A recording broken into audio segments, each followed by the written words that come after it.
Welcome and thank you very much for joining us today. I'm Karin England. I'm a landscape architect and park planner with Metro Vancouver Regional Parks, and I'm your host today for this half-hour Facebook Live session. This is the 8th installment of our Grow Green live stream series. Our previous segments covered topics like food gardening, lawn alternatives, and native plant gardening. All of the videos of our previous segments are available for viewing on our Facebook page.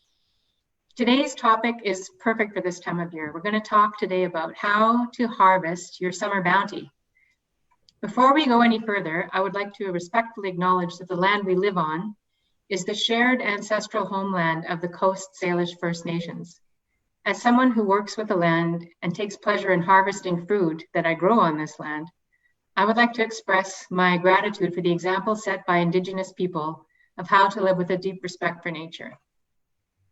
Part of my work at Metro Vancouver has been to collaborate on the creation of a free tool that supports people who want to garden in a more sustainable way. And I'd like to show you that tool now.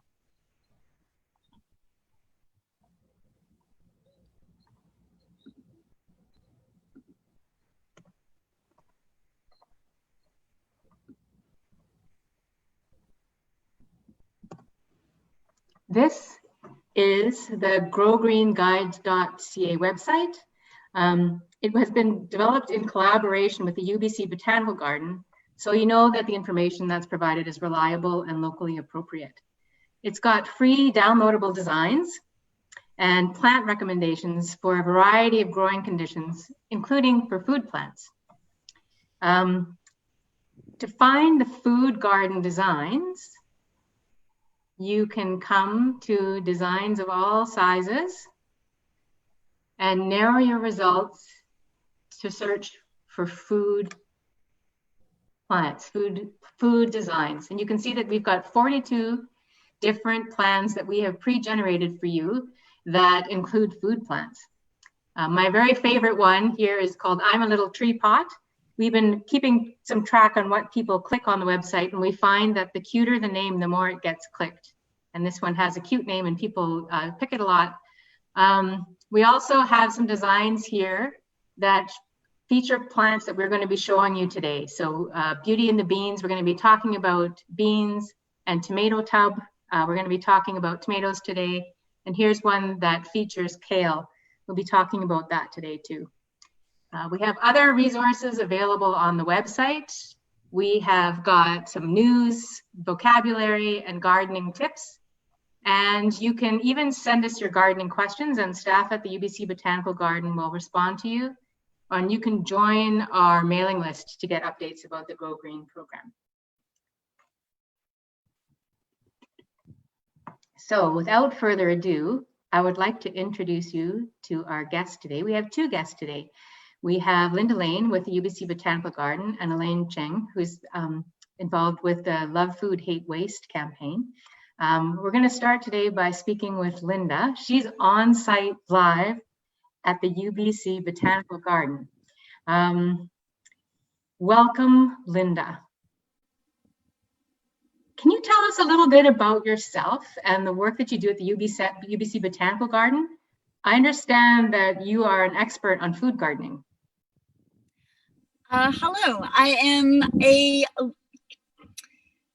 I look after the food garden at UBC Botanical Gardens. I also assist in tree work in the Asian garden. So I have a broad skill set, and a broad skill set means I'm always learning more because there's infinite detail for every subject that you want to pursue. But I love the food garden, and we harvested this morning for some hampers. I think it was 115 pounds of food divided into hampers, and we donate those to people in need. And it's a very rewarding place to work. Do you have any questions for me? No doubt I have many questions for you, Linda. I'd just like to, first of all, introduce our second guest today, who's Elaine Cheng. Welcome, Elaine. Can you tell us a little bit about your work? What about Food Connections Consulting and the work you do there? Hi, everyone. So I'm passionate about reducing food waste, and how to divert our surplus of food to those in need. One of the lines I remember from my schooling and my master's in Italy is, the farmers are the ones that are starving. So I don't think that there should be people starving, and there's all this food we're overproducing, and there's this abundance, and we should be honoring the food and the producers by respecting it, by not wasting. So I like to think creatively and help organizations, businesses, nonprofits make the most out of the food they buy. And I've been doing some outreaches with Love Food Hate Waste at different Safeways and different festivals and P&E, and just to bring awareness to how to reduce food waste in your homes. It sounds like really wonderful and important work you're doing, Elaine. Thank you. Thank you for doing that work. Thank you. First question is for Linda. How can you tell when vegetables are ready to be harvested? Hard to simplify that. How about Usually, how often you should be checking, or how to? I check every week. For some plants, I check every couple of days, and it's a lot of learning to recognize the feel of when things are ripe. But tomato will feel softer when it's ripe. Also to recognize color change and shape change. Beans that get plumper as they ripen, and it's actually stiffer because it's too ripe, as opposed to the beautiful, soft, flexible, perfect to eat bean. All vegetables are a little bit different, but one rule of thumb is to touch and to feel the softness, and many things fall off in your hand when they're ready, or they twist off. Apples twist off. Blackberries pluck off easily. You know they're ripe when they pluck off easily. A tomato often can pluck off quite nicely as well when it's ripe. So I guess what I heard from you goes to our next point. So bigger isn't always better. There are some things that can become overripe, which is interesting to think about. Are there some vegetables that can be harvested a couple times throughout the season? You can harvest your kale. You can ongoingly harvest your kale. The older leaves will get quite ripply and holey. You might not want to eat those, and you just harvest up the stalk and you get larger leaves. And in the center, the plant will continually produce new fresh leaves that are quite small, but these will grow to the size of the leaves that you like to eat. Tomatoes, you can continuously harvest tomatoes. Beans, you can continuously harvest. If you do harvest your beans, then the bean will produce more flowers. If you stop harvesting your beans, if you go on holiday and you ignore your beans, the beans stop producing fresh flowers, and then you stop having fresh beans. Same with raspberries. A lot of plants have that strategy. You're taking away the offspring by harvesting before the offspring have been, released by the plant. So the plant wants to make new offspring. So then the plant will produce new flowers for new future seeds. Does that make sense? Yeah, that's amazing. I didn't realize that you could do that with beans. I just thought that when they were done, they were done. Look, I've been doing that wrong. That's good to know. What about harvesting at a particular time of the day? Is there a time of the day that's better? Generally, the morning is better. Plants rehydrate over the night. They have a bit of a rest at nighttime, and they're able to rehydrate, so they are juicier and crisper in the morning. And then as the day heats up, the plant starts to experience a little bit of heat stress, so they stay crisper in the morning. Yeah. Is it important to avoid harvesting in rainy weather? For some plants, it is. Some plants are susceptible to leaf diseases, tomatoes, grapes, and those situations, even zucchini and squash. It's better to let them be dry before you harvest, so that you're not transferring a disease from one plant to another. So when you garden, when you're collecting food from the botanical garden, if you are working with your tools and you are working with a plant that has a disease, is there some kind of protocol you follow between? Yes, I sanitize my secateurs quite a bit, and I use a dilution of hydrogen peroxide. Some people use bleach. Some people use isopropanol alcohol, and I do a 10% dilution. And I'll even just have a mug with, the water and the dilution, and I can walk around and clean my secateurs before I touch another plant. It's a great question. That's easier than what I've been doing. Thank you. Thank you. I'm embarrassed to say. That's really great. Thank you. I see you've got your secateurs. Are there any other tools that you recommend for harvesting vegetables? I also use just a coarse serrated knife.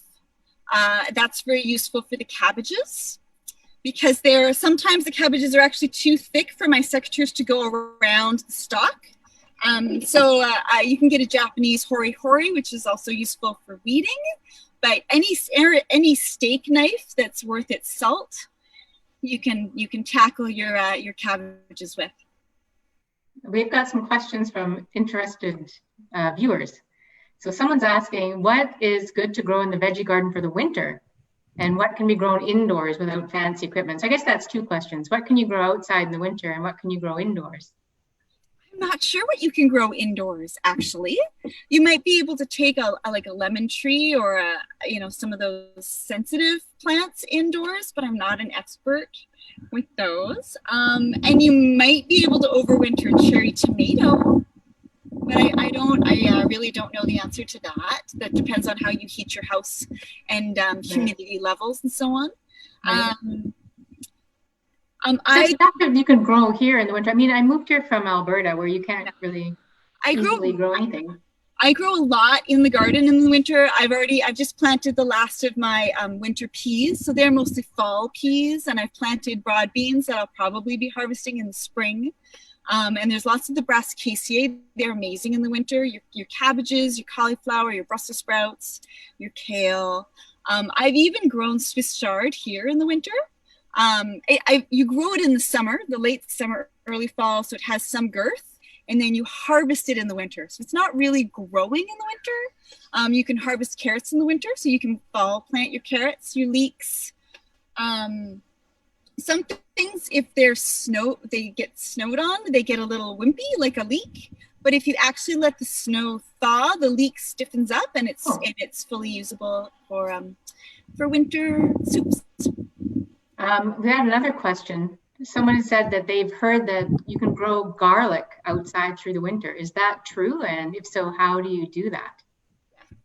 Yes, garlic it's a great crop for the winter. I usually plant mine around Thanksgiving, but I know someone here who just planted theirs. So, between the end of August and the beginning of November, you plant it not very deep, in a place where it's going to get rained on, but the soil is still well draining.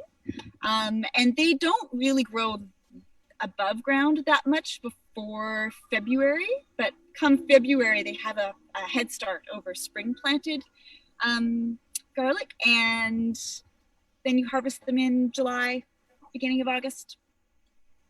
It's a great crop. That's very helpful. I just have harvested my last of my garlic like yesterday, so I guess I'm a bit late, but it still tastes good. Yay! Yay! Okay, we're moving on to ask Elaine some questions, if that's okay, Elaine. Sure. Now that we have our summer harvest, maybe you could help us with some ways to ensure that we don't waste any of it. Do you have any tips for storing produce to help keep it fresh for a really long time? Mm-hmm. Yeah, so I know personally for myself, there's a lot of my friends have been having fruit trees that are overproducing. So we have a huge box of ripe plums and ripe pears. And so what I've been doing this week is just processing them. So chopping them up. If they're overripe, just chop it up, make it into a crumble, make it into a dessert. But in terms of what Linda was speaking of, in terms of kale and leafy greens, rule of thumb is don't wash it until you're using it, and wrap it in a damp towel and put it in an airtight container. So I usually put mine in a glass container with a very airtight lid, and we seal it. And in terms of tips on tomatoes, always countertop. Please do not put it in the fridge or it loses its flavor. Tomatoes are very sensitive to cold air. So always on the countertop. That's one of the first things I do when that kind of just, it glares. It's surprising to me when I see people have tomatoes in their fridge and then they're surprised that you don't actually put it in your fridge. So yeah, just always on the countertop. Mm-hmm. Maybe you'd like to share with us a tool that you have helped create that shares information with people about how to best store their food? Yes, so this is my fridge. It looks like a cupboard, and I have this grocery storage guide on top. And I refer to this all the time whenever I bring produce home, and I just check how long it lasts for and how to store it. So this is my fridge. Yeah, it's a very handy tool. So where did you get that, Elaine? Did you say, is that on the Love Food Hate Waste site? That's on the link will show up on the text there. Okay. It's part of something I developed on my website. But Love Food Hate Waste has an amazing produce guide, which I would love to go through with you all. I'm going to screen share, so bear with me. So in terms of summer produce, let's take a look at tomatoes. So you click on tomatoes. And like I said, do not wash until ready to use, kind of rule of thumb. And don't want it to mold or anything earlier than it should.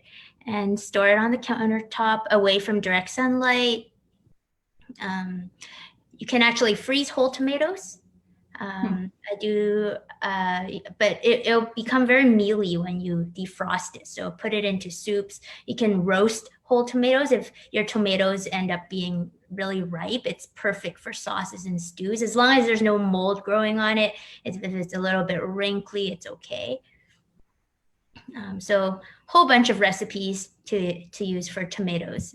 There's also a section down here called Root to Fruit. Really cool tips and hacks here, and revival on here. Just teaching you some hacks that you may not know. Let's take a look at some kale. I know we talked briefly about kale. Kale's right here.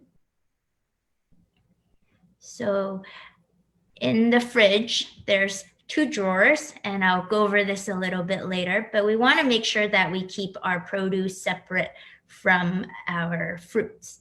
And kale is a leafy vegetable, and we want to put it in the humidity drawer that has more airflow so it doesn't dry out as quickly. So again, you can freeze kale. If you have an overabundance of kale, just chop it and freeze it. That's the best way. And you can use it in casseroles and stews.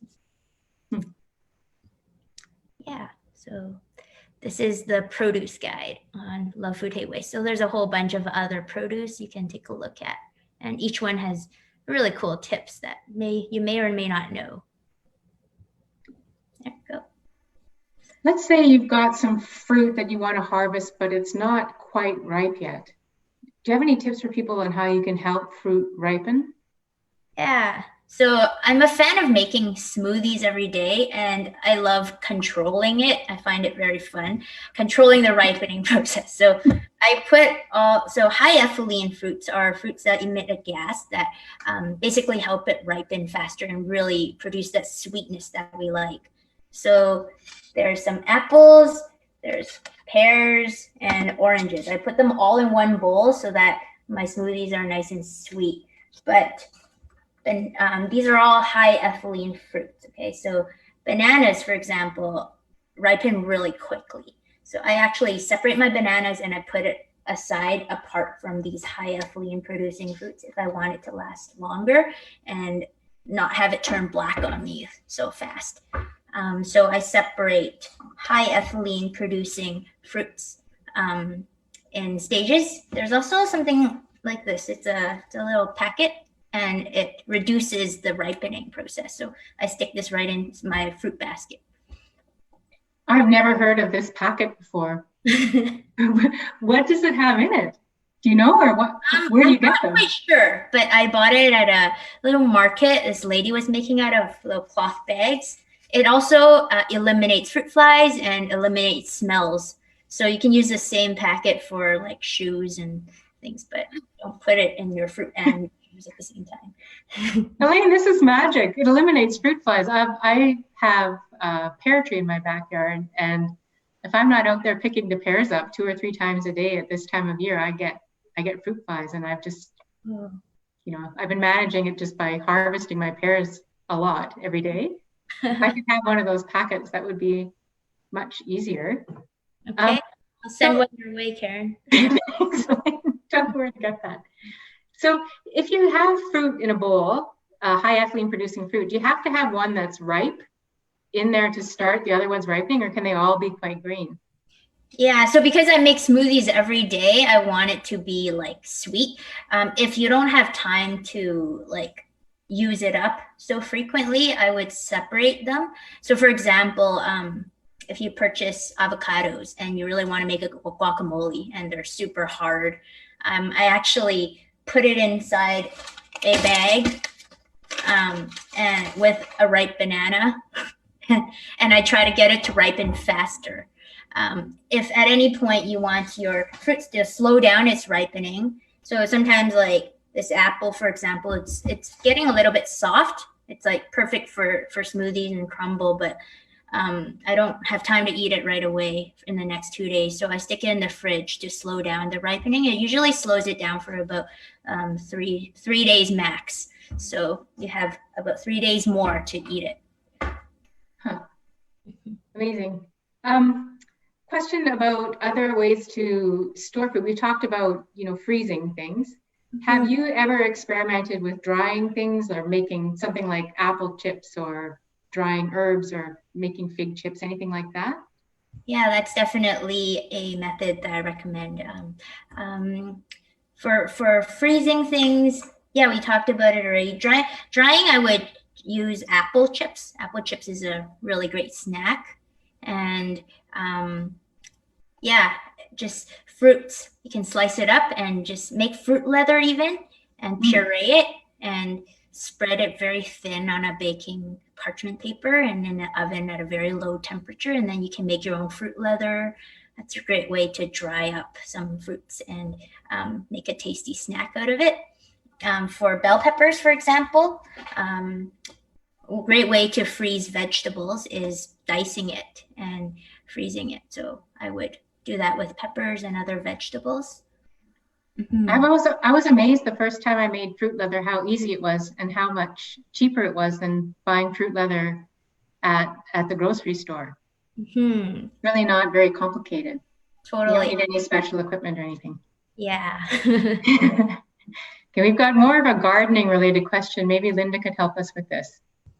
Someone's asking, is it important to rotate your crops every year? Yes. Yes, it is. It helps prevent like a predator pest building up in your soil. You don't want a predator pest population, and it also helps to prevent disease, because disease can actually reside in the soil. So if you rotate your garlic, then on a 4 to 5 year cycle, then the soil, though any disease particles from the last time you had garlic in that soil will have dissipated, and the garlic won't get a disease. Or squash, there's a lot of diseases out there, and by rotating you're hedging your bets, making it easier for yourself. So at the garden, do you practice crop rotation? Do you come up with like a 5-year rotation plan for your beds? Yes. Yeah, I do. I actually have drawings of each family. So I rotate based on family. So the Brassicaceae and the legumes and the Solanaceae, the tomato and potato family. I rotate all of those. They're very essential. I don't rotate the lettuces as much. I do rotate the carrots, the Apiaceae. Anyway, so I have a drawing for each family of all of the future beds and all of the past beds since I've been in this garden. So I've been in this garden for 3 years, and I'm recording where everybody is planted so that I can safely look. It sounds a bit complicated. People shouldn't be dissuaded. No, she says it's not that bad. It's not that bad. No, it's not that bad. Especially if you have a small garden, it's easy to remember. But because my garden is so big, that's why I have a paper chart, because so I can remember. You can remember it all. This time of year, I've been noticing a pest in my garden that is vexing me, and maybe you have a solution for me, Linda. I have kale, and there's a little white moth. It looks like a butterfly that comes and it lays its eggs on my kale leaves. Mm-hmm. Do you have any advice for me? I mean, you can monitor and pick off any caterpillars, or you can even rub off the eggs when you find the eggs. Rotation helps, because you can trick, so if they overwinter in the soil that you grew kale last year, but you're growing kale in a different place this year, then anyone who emerges from the soil from last year's kale has to look for this year's kale. So those little darlings are going to overwinter in my soil? Well, there's the life cycle, and I don't know the life cycle off by hand, but it's like there's egg to a larva, caterpillar form to the moth form, and then the moth, there's that transition between caterpillar and moth, right, where it's cocoon. So it can cocoon in your garden and then show up as a moth, mate as a moth, and lay eggs and start that cycle again. I'll move my kale next year. There might be other tricks, I just don't know them. Okay. Not yet.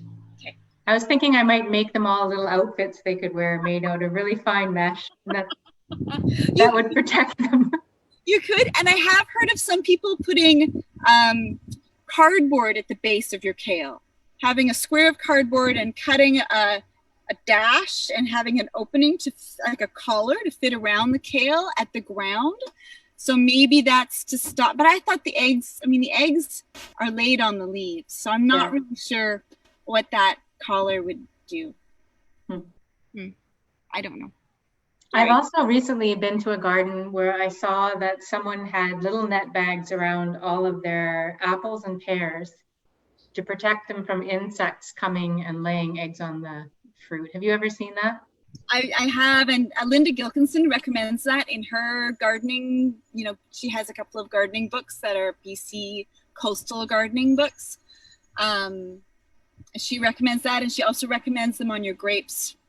That's a lot of little bags, though. It looked quite sweet, but it would be quite a lot of work to do. Mm-hmm. But maybe if you just did enough that you could eat yourself, if you only want a couple dozen pears, for example, you wouldn't have to put them on the whole tree. Yeah, that's a great idea. Yeah, I think I had a great idea. It's probably time that we should be getting close to start wrapping up today. Are there any last messages or words of encouragement that you would like to share with our audience? Maybe, Elaine, I can start with you. Any top tips for people?